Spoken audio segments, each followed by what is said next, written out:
नमस्कार भाइयों और बहनों। इस कहानी के सभी पात्र और घटनाएं काल्पनिक है। इसका किसी भी जीवित या मृत व्यक्ति से कोई भी संबंध नहीं है और अगर इत्तेफाक से संबंध आता भी है तो वो एक संयोग समझे। तो चलिए कहानी शुरू करते हैं। मैं अपनी आंखों में हैरानी लिए हुए अपनी दीदी की बात सुन रही थी, जो अब मेरे सामने वो सच उजागर कर रही थी जिसने उसे पूरे गांव में बदनाम कर दिया था। मेरे माता पिता का बचपन में ही निधन हो गया था और मैंने अपना बचपन मेरी बड़ी बहन के घर में ही गुजारा। मेरी दीदी और जीजाजी दोनों ही काले थे और इसी तरह उनके सभी बच्चे भी गहरे रंग वाले थे। लेकिन सबसे आखिर में उनको एक बेटी हुई जो अपनी बहन भाइयों से सबसे अलग थी। वो सफ़ेद रंग की गुड़िया रुई का फूल लगती थी जो इस पूरे परिवार से अलग थी। सभी गांव वालों ने मजाक भी उड़ाया था कि शायद मेरी बहन और जीजाजी गांव की जिस बड़ी हवेली में किसान का काम करते हैं वहां से किसी की बच्ची को उठा लाए हैं। मेरी दीदी और जीजाजी ने पूरी जिंदगी इस बात का कोई जवाब नहीं दिया और हमेशा कहा कि ये हमारी ही बेटी है। लेकिन वो इस बच्ची को अपनी बाकी बच्चों से ज़्यादा प्यार किया करते थे। इसके कपड़े भी बाकी बच्चों से अच्छे होते। मेरी बहन भी उससे उस तरह के काम नहीं करवाती थी जिस तरह हम सब करते थे।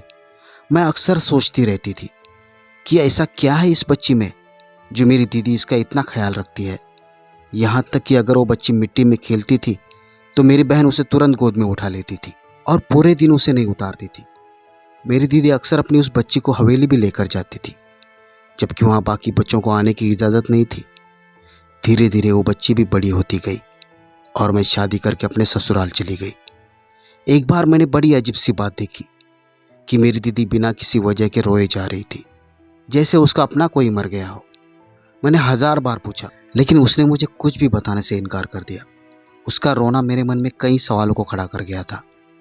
इसी बीच मैंने एक और बात नोटिस की कि अब दीदी अपनी उस बेटी से कुछ खपा खपा से रहने लगी थी। कुछ दिन और बीत गए थे और एक दिन गांव में हंगामा मच गया था। मुझे पता चला कि मेरी बहन की वही बेटी घर से भाग गई है। सारा गांव छी तू कर रहा था। सब यही कह रहे थे कि जिस बच्ची को आज तक गर्व से पाला था वही आज मुंह काला करके भाग गई। जैसे ही ये खबर मेरे कानों तक पहुंची वैसे ही मैं दौड़ी दौड़ी दीदी के घर पहुंच गई थी, जहां वो लगातार रो रही थी और गीता को याद कर रही थी। गीता उसी लड़की का नाम था। जीजाजी भी शर्म से सिर झुकाए खड़े थे।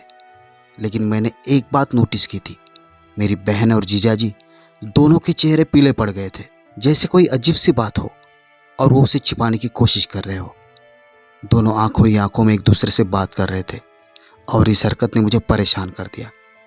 मैं उसी दिन रात को पूछने का इरादा करके सारा दिन बस लोगों को आते जाते देख रही थी और फिर शाम के साये ढलने लगे और जैसे मैंने उनसे पूछना शुरू किया था कि मेरे पति मुझे लेने आ गए थे। मेरी सास की तबीयत ठीक नहीं थी, उन्हें अस्पताल लेकर जाना था। फिर मैं वहाँ से ये कहकर निकल गई कि मैं 1-2 दिन में वापस आती हूँ, तब इस पे बात करेंगे। लेकिन किस्मत की करनी ऐसी हुई कि अगले दिन मेरी सास इस दुनिया से चल बसी और उनके अंतिम संस्कार और बाकी विधियों में 10-12 दिन लग गए। मेरी माँ जैसी सास का जाना दुख भरा था, तो उनके जाने के बाद मेरे कंधों पर कुछ ऐसी जिम्मेदारियां आ गई कि मैं बहन की सारी बातें भूल चुकी थी और मैं कुछ भी ना पूछ सकी। मेरी दीदी इन दिनों थोड़ी परेशान सी थी और मेरे जीजाजी भी अब बहुत शांत रहते थे और अक्सर वो दोनों रात को ही बाहर जाते थे। एक बार फिर मेरे मन में शक पैदा हो गया था। मुझे लग रहा था कि शायद मेरी दीदी कुछ गलत कर रही है या शायद उनके साथ कुछ गलत हो रहा है। जैसे जैसे दिन बीत रहे थे मेरा शक भी बढ़ता जा रहा था और फिर एक दिन गीता वापस आ गई। लेकिन वो अकेली नहीं थी, उसके साथ जो लड़का था उसे देखकर हम सब दंग रह गए। ये तो हमारे गांव की बड़ी हवेली के छोटे मालिक थे जिन पर उस गांव की सारी लड़कियां मरती थी। उन्हें देखकर इस गांव की आधी लड़कियां रुक जाया करती थी। वो तो बला का खूबसूरत था, ऊंचा लंबा कद, गोरा चिट्टा, वो कई दिलों की धड़कन था। लेकिन एक बात जो हम सभी के लिए हैरान करने वाली थी वो ये थी कि आखिर छोटे मालिक ने इस तरह भागकर शादी क्यों की थी। वो इतने बड़े परिवार से थे कि वो लोग अगर एक बार भी किसी से पूछते तो तुरंत अपनी बेटी दे देते थे। गीता को छोटे मालिक के साथ देखकर दीदी ने जैसा अपना सिर पीट लिया था और जोर जोर से चिल्लाना शुरू कर दिया था, अरे गीता, तुमने ये क्या किया? तुझे पूरी दुनिया में यही मिला था क्या? दीदी जो पहले गीता को देखकर थोड़ी खुश हो गई थी वो अब छोटे मालिक को देखकर अपनी हालत संभाल नहीं पा रही थी और इसी तरह दीदी रोते रोते जमीन पर गिर गई। उसके गिरते ही गीता आगे आई और दीदी को संभालना चाहा, लेकिन जीजाजी ने उसे मना कर दिया और उसे यहाँ से जाने के लिए कहा।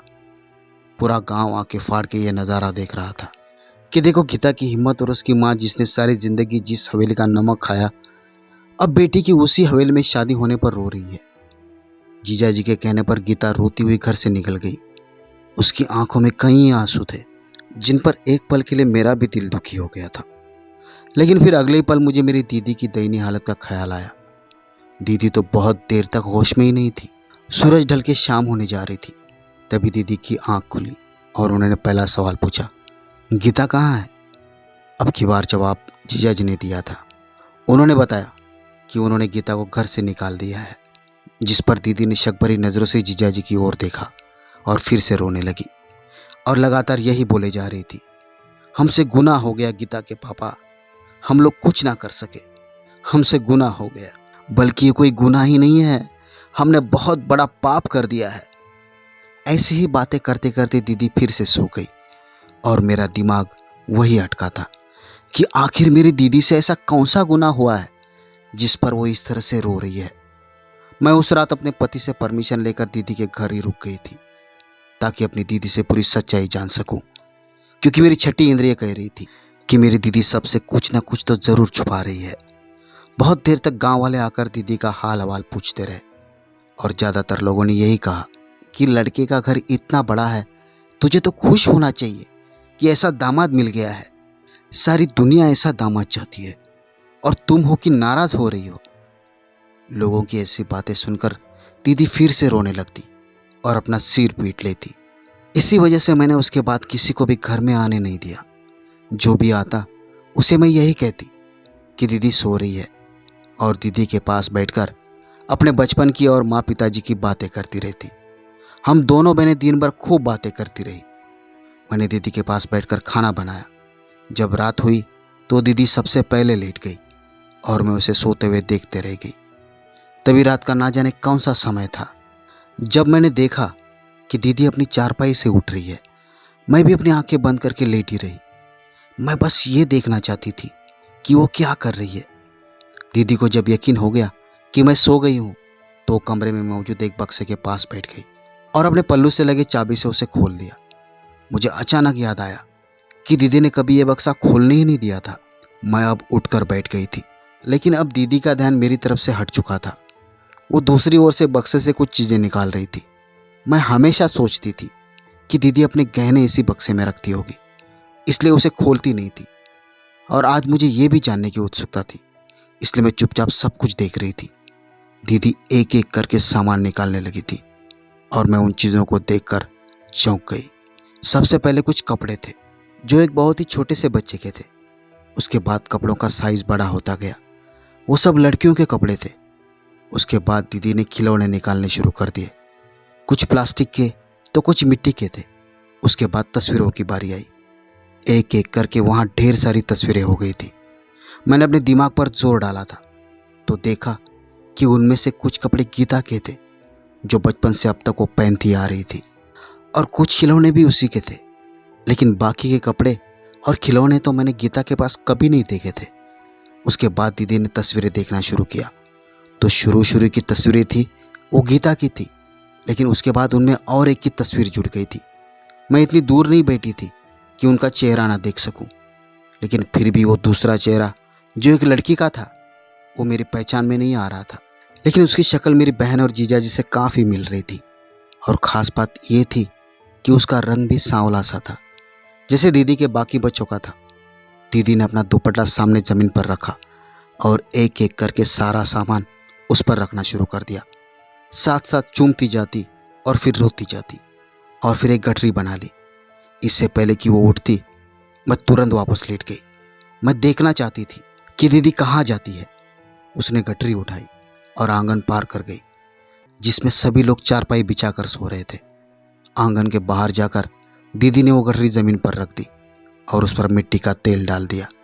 इसके पहले वो सभी चीज़ों को आग लगा देती, मैं तुरंत आगे बढ़ी और उसका हाथ पकड़ लिया।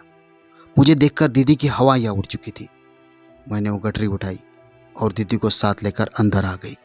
उसे चारपाई पर बिठाया और उसके हाथ में पानी का गिलास थमा दिया। दीदी अब सिर झुकाए बैठी थी, मानो जैसे उसका कोई राज पकड़ लिया गया हो। मैंने उठकर एक बार फिर से बाहर देखा कि कहीं कोई जाग तो नहीं रहा है, और फिर जब मुझे तसल्ली हो गई कि सब लोग सो चुके हैं, तो मैंने अपनी बहन से वो सवाल किया जो काफ़ी दिनों से मेरे दिमाग में घूम रहा था। मैंने उसे बोल दिया कि मुझे कई दिनों से तुम अजीब सी लग रही हो, कभी एकदम से रोना तो कभी एकदम से चुप हो जाना, और अब पहले वाली उन सभी चीज़ों को देखना, उन्हें चूमना और फिर रोना और फिर आग लगाने के लिए ले जाना। मुझे ये सब ठीक नहीं लगा। मैंने उससे ये भी कहा कि तुम ये जो कुछ भी कर रही हो वो मुझे संदेहजनक लग रहा है। कुछ समय पहले गीता के लिए आपका रवैया कुछ और था, और अब उसके लिए इतना रोना धोना क्यों दीदी, क्यों? मेरे इस बात पर दीदी ने कहा कि जैसा तुम सोच रही हो वैसा कुछ भी नहीं है, ये तो बस ऐसे ही हुआ, ये सिर्फ मेरे दिमाग का पागलपन है। लेकिन मुझे उसके बात में बिल्कुल सच्चाई नहीं लग रही थी, और मैंने बात को एक बार फिर से दोहराया था, लेकिन उसने फिर से मना कर दिया। मैंने उसे काफ़ी कुछ कहा था कि शायद उस बच्ची के गोरे रंग की वजह से उसे कुछ नहीं कहती, जबकि बाकी काले बच्चों को उनकी थोड़ी सी गलती पर डांटा करती हो। इसका मतलब ये हुआ कि वो बाकी बच्चों से प्यार नहीं करती, या फिर शायद वो अपनी ही बेटी की खूबसूरती पर इतनी फिदा हो गई है, इसलिए वो ये सब कर रही है। इस इल्ज़ाम से उसकी आंखें नम हो गई थी, और फिर उसने मेरे सामने सच उगलना शुरू कर दिया और मुझे वो राज बताया जिसे वो आज तक दुनिया से छिपाती आई थी। उसने बोलना शुरू कर दिया था और मेरा मुंह उसकी बात पर खुलता गया था। 18 साल पहले मैं पेट से थी, और उन दिनों हम लोग बड़ी हवेली वालों के लिए उनकी हवेली पर काम किया करते थे। तभी मालकिन के घर भी बच्चा पैदा होने वाला था। पहला बेटा 4 साल का था, जिसका नाम विजय था। मुझे याद है एक बार विजय ने अपनी मालकिन से कहा था कि मुझे बहन चाहिए। उसका अंदाज इतना प्यारा था कि मुझे उस बच्चे पे प्यार आया। लेकिन मालकिन ये सुनकर रोने लगी और काफ़ी देर तक रोती रही। मैं सोचने लगी, क्या बड़े लोगों को भी अपनी बच्चियों के नसीब से डर लगता है, या शायद उन्हें बेटी नहीं चाहिए थी। कुछ दिन ऐसे ही बीत गए थे, और फिर एक रात मुझे दर्द हुआ, और उस रात मैंने एक बच्ची को जन्म दिया। उसी रात मालकिन के घर में भी एक बच्चे का जन्म हुआ। हर तरफ बधाइयों का शोर था, लेकिन मालिक और मालकिन के चेहरे पर मुझे चिंता के भाव दिखाई दे रहे थे, और मैं ये समझ नहीं पा रही थी कि आखिर ये सब क्यों। हम तो गरीब होकर भी बेटी के जन्म पर खुश होते हैं, लेकिन ये लोग तो बड़े अमीर हैं और पहले ही बेटी हुई है, तो फिर ये परेशानी क्यों? मैं मन ही मन मालकिन से बात करने का इरादा करके सो गई थी। ऐसे 2 दिन बीत गए थे। मालकिन ने मुझे अपने कमरे में बुलाया तो मैं थोड़ी चकित हुई, लेकिन अपनी बेटी के साथ उनके कमरे में चली गई। मैं काफ़ी समय से यहाँ काम कर रही थी, लेकिन कभी मालकिन के कमरे में नहीं गई थी। आज जब मैंने वहाँ कदम रखा तो मेरी आंखें डबडबा गई। ऐसी शान शौकत तो सिर्फ राजा महाराजों के घरों में होती होगी, जैसी वहाँ थी। तभी मेरी नज़र बिस्तर पर पड़ी, जहाँ किसी राजशाही के खजाने के सामान अनगिनत रत्न रखे हुए थे। जब मैंने वो देखा तो मैं एकदम दंग रह गई और दूर खड़ी हो गई कि कहीं मुझ पर उनमें से कुछ चोरी होने का इल्ज़ाम न लग जाए। हालांकि मेरी नज़र अभी भी उसी सोने के ढेर पर थी, जिसकी रोशनी से मेरी आंखें चमक उठी थी। तभी मालकिन आगे बढ़ी और मुझे बैठने को कहा। मैं रुक गई और वही ज़मीन पर बैठ गई, लेकिन मालकिन ने मुझे कंधों से पकड़कर बिस्तर पर बिठा दिया और कहने लगे, राधा, तुम मुझे अपनी बच्ची दे दो, तुम अपनी बेटी मेरी गोद में डाल दो। खुदा की कसम, तुम्हें कभी भी इसकी तरफ से कोई भी मुश्किल नहीं होगी। ये बात सुनते ही मेरे कान खड़े हो गए और मेरी नज़र मेरे गोद में मौजूद मेरी बच्ची पर पड़ी, जो उस वक्त अपना अंगूठा चूस रही थी। मैंने घबराते हुए कहा था कि मालकिन, आपकी तो खुद की एक बच्ची है, तो फिर मेरी इस काली कलूटी लड़की की क्या ज़रूरत आ पड़ी। ये बात सुनती मेरी मालकिन ऐसे रोने लगी थी मानो जैसे मैंने उनकी कोई दुखती नस पर हाथ रख दिया हो। रोते हुए उन्होंने कहा, राधा, मजबूरियाँ किसी इंसान को नहीं देखती, उन्हें नहीं पता कि बेटियों को कैसे पाला जाता है। मालकिन की बात पर मुझे उनकी आंखों में डर नजर आया और मेरी जिज्ञासा और बढ़ गई।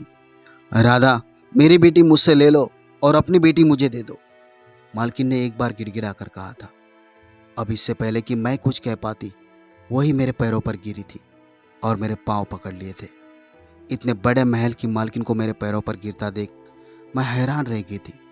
मैंने तुरंत उन्हें उठाकर ऊपर बिठा दिया, लेकिन उन्हें कैसे दिलासा दे दूं, मेरे कुछ भी समझ में नहीं आ रहा था। उन्होंने कहना शुरू कर दिया, राधा, मैं तुम्हारी बेटी की शादी ऐसे शाही खानदान में करूंगी कि तुम्हारा सारा खानदान सुखी हो जाएगा। मैं तुम्हारे सभी लड़कों को विदेश भिजवा दूंगी। ये सब गहने भी तुम रख लो, बस अपनी बेटी के साथ मेरी बेटी बदल दो। मेरे मालकिन का मन इसी बात पर फिर टूट गया था। मैंने एक बार फिर से मालकिन को बताया कि मैं कैसे बिना वजह अपनी बेटी को जाने दूं और फिर बदल दूं। मेरे पति कैसे मानेंगे? मेरी मजबूरी सुनकर उन्होंने मुझे बताना शुरू कर दिया। उनकी आवाज में एक दर्द था जब उन्होंने अपनी बात की शुरुआत की। राधा, मेरी ये नन्ही सी जान एक गुनाह की शिकार होने वाली है। एक रात मालिक और मैं एक शादी से लौट रहे थे। मौसम बहुत खराब था, जोरदार बारिश हो रही थी, जिसके चलते पूरे रास्ते में कोहरा छाया हुआ था। गाड़ी की हेडलाइट जलाने के बावजूद भी आगे की ओर साफ दिखाई नहीं दे रहा था। उस अंधेरे में पता नहीं कैसे एक बच्ची हमारी गाड़ी के आगे आ गई। वो इस गांव के एक ठाकुर की लड़की थी, जो ना जाने इतनी रात को वहां क्यों आई थी। वो लड़की इतनी खूबसूरत थी कि मानो जैसे कोई अप्सरा हो। ठाकुर ने हमें पंचायत के सामने पेश किया था। वो लोग अपनी बेटी की हत्या को माफ करने के लिए तैयार नहीं थे, लेकिन चूंकि ऐसा जानबूझकर नहीं किया गया था, इसलिए फांसी की जगह पंचायत ने एक अनोखी सजा सुना दी थी। वो ये थी, जब हमारी सभी बेटियां 18 साल से बड़ी हो जाएगी तो उनमें से सबसे खूबसूरत बेटी को किए हुए गुनाह की सजा के रूप में ठाकुर परिवार को दे दिया जाएगा। वो लोग इस लड़की की शादी अपने किसी भी लड़के से करवा के उसे ले जाएंगे। आगे चल के वो जो कुछ भी करेंगे वो उनकी मर्जी होगी, लेकिन बेटी वैसी ही खूबसूरत होनी चाहिए। बदसूरत बच्ची या फिर पैसे वो लोग नहीं लेंगे, और हमारी सिर्फ यही एक ही बेटी है जो कि अभी से ही बहुत खूबसूरत है। तुम देख तो चुकी हो। ये कहते हुए उन्होंने अपनी बच्ची मेरे सामने की थी। वो ऐसे लग रही थी जैसे कोई चांद का टुकड़ा हो। तो इसका मतलब ये था कि इसे ही ठाकुर के घर जाना था। मैंने अपनी बेटी की तरफ देखा था और मैं तुरंत समझ गई थी कि मालकिन क्यों सिर्फ मेरी ही बच्ची मांग रही है। मेरे इस बेटी का रंग भी बाकियों की तरह काला था। दूसरा, इसका चेहरा भी बहुत सामान्य था। मेरे सामने वो सब सुख सुविधाएं भी थी जो मुझे मालकिन ने देने का वादा किया था। मेरे बेटों का भविष्य और मेरी बेटी की जिंदगी सब मेरे नज़रों के सामने घूमने लगे थे, और मैं लड़कियां बदलने को तैयार हो गई। जिस पर मालकिन का चेहरा ऐसा खिला था जैसे किसी ने उसे जिंदगी का परवाना दे दिया हो। मालकिन ने मेरी झोले में बहुत सारे गहने डाल दिए, और वही अपनी बच्ची को भी मेरी झोले में डाल दिया, और नतीजा बच्ची को पकड़कर पटापट चूमा था। लेकिन वो बच्ची इतनी नाजुक गुड़िया जैसी थी कि मैं उसे देखकर चूम भी ना सकी थी। मालकिन ने मुझसे कहा था कि मैं अक्सर इस बच्ची को लेकर आया करूं, और इस तरह वो अपनी बच्ची को भी देख लिया करेगी। लेकिन हम बच्चियों को कभी ये नहीं बताएंगे कि वे कौन है। जब दोनों लड़कियां बड़ी हो जाएंगी और उनकी शादियां हो जाएगी, तब हकीकत बता देंगे। मालकिन की इन बातों से भला मुझे क्या परेशानी हो सकती थी। मैंने भी तुरंत हाँ कह दिया और अपने पति को भी जैसे तैसे करके मना लिया, और इस तरह हमारे गरीब घर में एक राजकुमारी पल रही थी, और हमारी बेटी वहाँ महलों में जिंदगी जी रही थी। मैं अक्सर वहाँ जाकर उसे देखती और कभी कभी उसकी तस्वीरें और छोटे छोटे कपड़े छुपा कर ले आती थी। उन्हें देखकर मुझे लगता था कि यही मेरी बच्ची है। जैसा कि तय हुआ था, मैं गीता को भी महल में लेकर जाती थी। वो वहाँ जाकर विजय के साथ खेलती रहती और मैं भी उसे खेलने देती, क्योंकि मुझे लगता था कि उन दोनों के बीच घनिष्ठता होगी। ऐसे ही कई दिन बीत गए और हमारी बच्ची अब बड़ी होती गई। गीता और रीना दोनों 18 साल की हो चुकी थी। ठाकुर ने जो सजा के तौर पर तय हुआ था उसके बारे में मांग की थी, और वे रीना को देखने वहाँ आ गए थे। फिर वही हुआ जो मालकिन ने कहा था। वो लोग रीना को साथ में लेकर नहीं गए थे। उनको बदले में एक खूबसूरत लड़की चाहिए थी, काली कलूटी लड़की नहीं, और ना ही वो लोग एक फूटी कौड़ी भी लेकर गए। इस बात से मैं भी हैरान थी, लेकिन हम सभी को इस बात का जवाब 3 दिन बाद मिला था, जब रीना अपने कमरे में मृत पाई गई थी। वो लोग खून का बदला खून से ले चुके थे। बेटी बदसूरत थी तो क्या हुआ, बेटी तो थी। उस दिन मालकिन भी बहुत रोई थी। आखिर उसने ही तो रीना को पाला था, और मैं भी अपने इस दुख में रो रही थी कि मैं अपनी बेटी को कभी ठीक से गले भी ना लगा पाई थी। कुछ दिन और बीत गए थे कि और एक भूचाल आया था। गीता ने मुझे और राजेश को विजय के साथ शादी करने के बारे में कहा था। इस पर हम दोनों ने तुरंत मना कर दिया था। आखिर हम दोनों उसकी शादी उसके सगे भाई से कैसे करवा सकते थे? ये तो बहुत बड़ा पाप था जो गीता हमें करने के लिए कह रही थी।